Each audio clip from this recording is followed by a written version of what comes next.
Lucy thought she had never been. No, I've already been there. Lucy thought she had never been in a nicer place.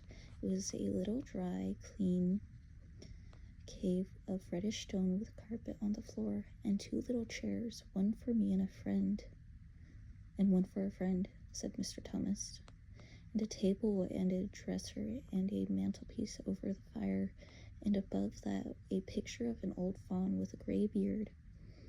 In one corner there was a door with which Lucy thought must lead to Mr. Thomas's bedroom, and on the other wall, on one wall was a shelf full of books. Lucy looked at these while he was setting out the tea things. They had titles like The Life and Letters of Silenus, or Nymphs and Their Ways, or Men, Monks, and Gamekeepers, A Study in Popular Legend, or Is Man a Myth? Now, daughter of Eve, said the faun.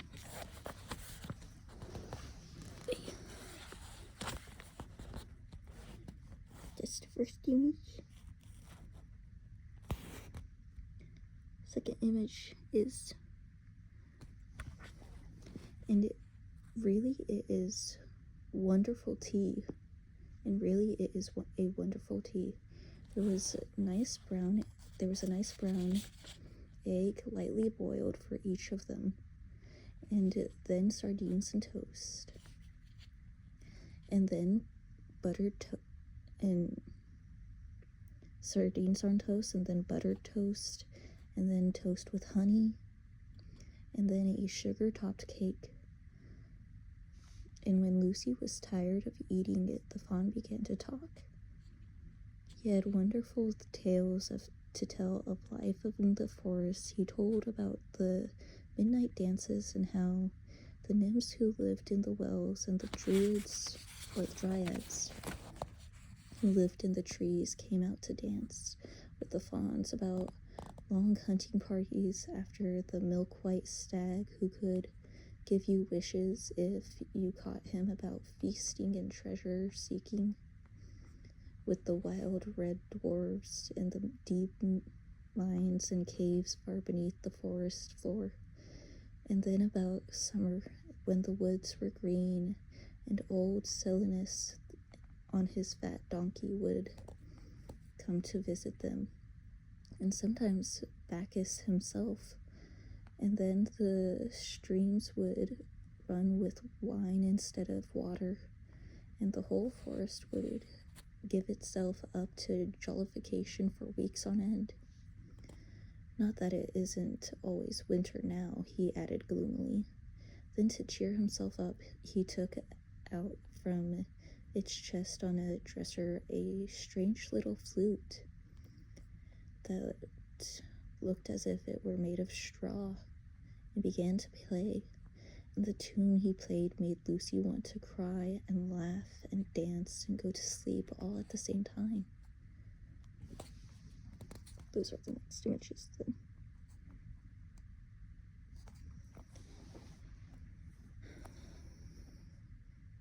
It must have been hours later when she shook herself and said, "Oh, Mr. Thomas, I'm so sorry to stop you, and I do love that tune.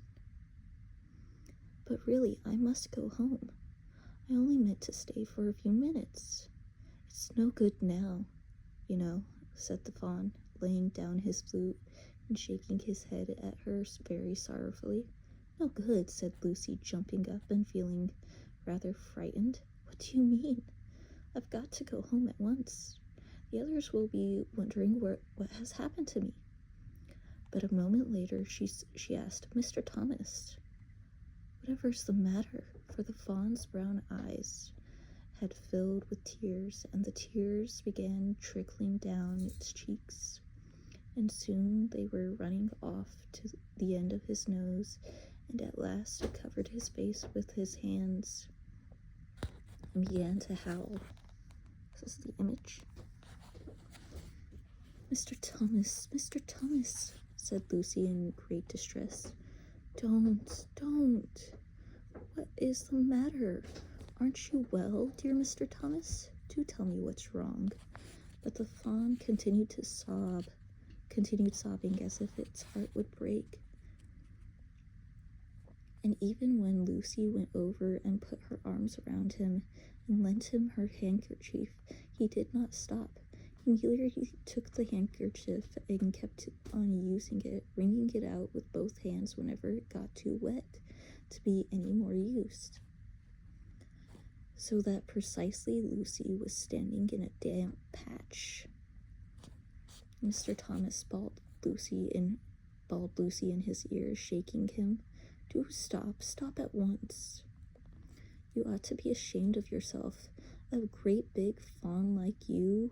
What on earth are you crying about? Oh, sobbed Mr. Thomas. I'm crying because I'm such a bad fawn. I don't think you're a bad fawn at all, said Lucy. I think you're a very good fawn. You're the nicest fawn I've ever met. Oh, you wouldn't say that if you knew, replied Mr. Thomas between sobs. No, I'm afraid I'm a bad fawn. I don't suppose there will ever be a worse fawn since the beginning of the world. But what have you done? Asked Lucy. My old father now, said Mr. Thomas. That's his picture over the mantelpiece. He would never have done a thing like this. A thing like what? Like what I've done, said the fawn. Taken service under the White Witch. That's what I am. I'm in the pay of the White Witch. White Witch? Who is she? Why, it is she who has got all of Narnia under her thumb. It's she that made it always winter and never Christmas. Think of that.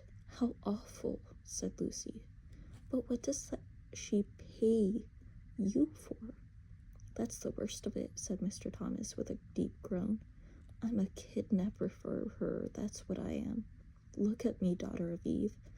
Would you believe that I'm the sort of fawn to meet a poor innocent child in the wood, one that had never done me any harm, and pretend to be friendly with it, and invite it into my home, to my cave, and all for the sake of lulling it asleep, and then handing it over to the White Witch? No, said Lucy. I'm sure you wouldn't do anything of the sort. But I have, said the fawn. Well, said Lucy rather slowly, for she wanted to be truthful and yet not be too hard on him. Well, that was pretty bad. But you're so sorry for it that I'm sure you will never do it again. Daughter of Eve, you don't understand, said the fawn. It isn't something I have done. I'm doing it now, this very moment. What do you mean? Cried Lucy, turning white. You are the child, said Thomas.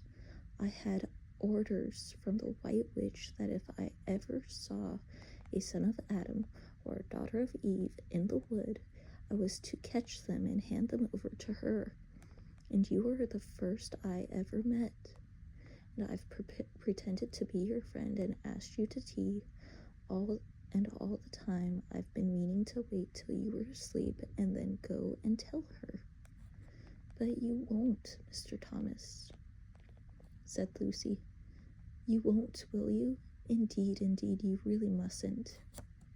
And if I don't, he said, beginning to cry again, she's sure to find out, and she'll have my tail cut off, and my horns sawn off, and my beard plucked out, and then she'll wave her wand over my beautiful cloven hooves and turn them into horrid, solid hooves like a wretched horse's.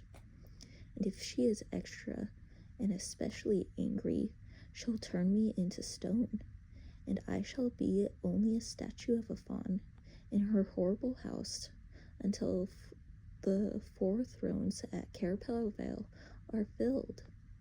And goodness knows when that will happen, or whether it will ever happen at all. I'm very sorry, Mr. Thomas, said Lucy, but please let me home. The following image: Thomas running with Lucy and the lamppost.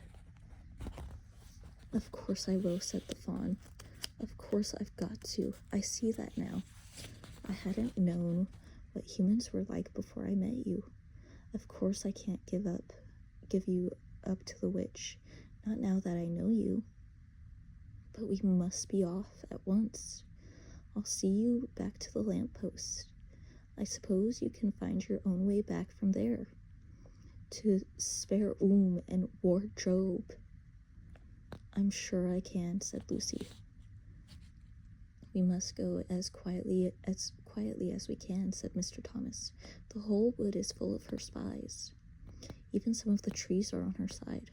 They both got up and left the tea things on the table, and Mr. Thomas once more put up his umbrella and gave Lucy his arm, and they went out into the snow. The journey back was not at all like the journey to the fawn's cave. They stole along as quickly as they could without speaking a word, and Mr. Thomas kept to the darkest places. Lucy was relieved when they reached the lamppost again. Do you know your way home from here, daughter of Eve? Said Thomas. Lucy looked very hard between the trees and could just see the distance of a patch of light that looked like daylight. Yes, she said. I can see the wardrobe door. Then be off home as quick as you can, said the fawn. And can you ever forgive me for what I've done? Why, of course I can, said Lucy, shaking him heartily by the hand. And I do hope you won't get too dreadful trouble on my account. Farewell, daughter of Eve, he said. Perhaps I may keep the handkerchief. Rather, said Lucy, and then ran toward the far-off patch of daylight as quickly as her legs would carry her. And presently, instead of rough branches brushing past her, she felt coats. Instead of crunching snow under her feet, she felt the wooden boards. And all at once, she found herself jumping out of the wardrobe into the same empty room from which the whole adventure had started. She shut the wardrobe door tightly behind her and looked around, panting for breath. It was still raining, and she could hear the voices of the others in the passageway. I'm here, she shouted. I'm here. I've come back. I'm all right.